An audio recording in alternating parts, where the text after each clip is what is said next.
July 1588, 130 Spanish warships sailed toward England's shores under the command of King Philip II with 30,000 men, and what was supposed to be enough firepower to blast Queen Elizabeth I off her throne forever. While they would eventually lose to the English, the Spanish Armada was the biggest naval fleet of the time and was considered the Invincible Armada.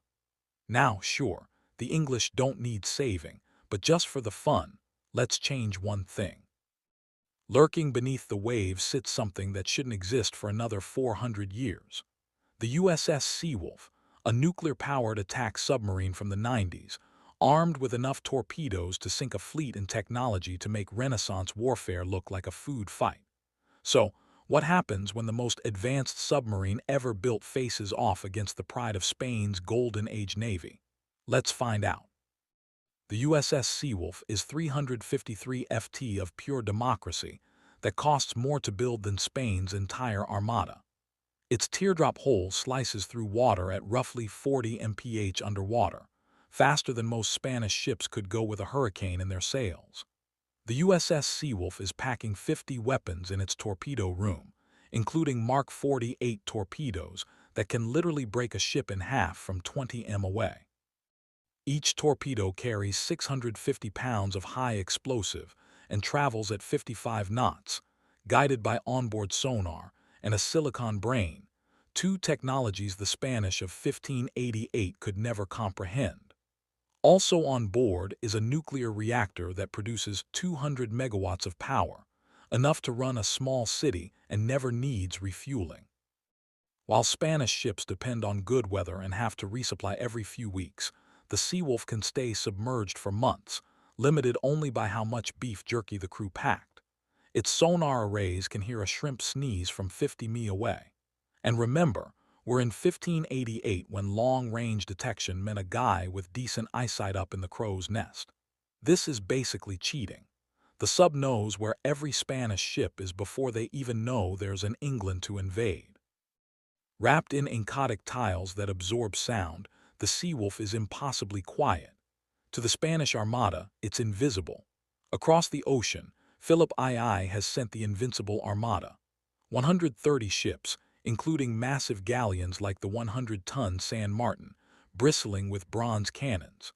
These floating fortresses carry 2,500 guns total, though most are tiny anti-personnel weapons that are rendered useless against a submarine. The Spanish fleet sails in a defensive crescent formation perfected over decades of warfare. The plan is to get close, grapple enemy ships, and unleash 19,000 soldiers trained in hand-to-hand combat who have just conquered half of Europe. Leading this wooden behemoth is the Duke of Medina, Sidonia, a competent administrator who gets seasick and has never commanded a fleet before because apparently Spain thought invading England was a good time for on-the-job training. Supporting the Armada are the best sailors and soldiers of the Spanish Empire. These men conquered the Aztecs, dominated Italy, and control more of the planet than anyone else in 1588. They're tough, experienced, battle-hardened, and completely unprepared for what's coming. As dawn breaks on August 8th, the Spanish fleet approaches Grave Lines, recovering from last night's English fire attack.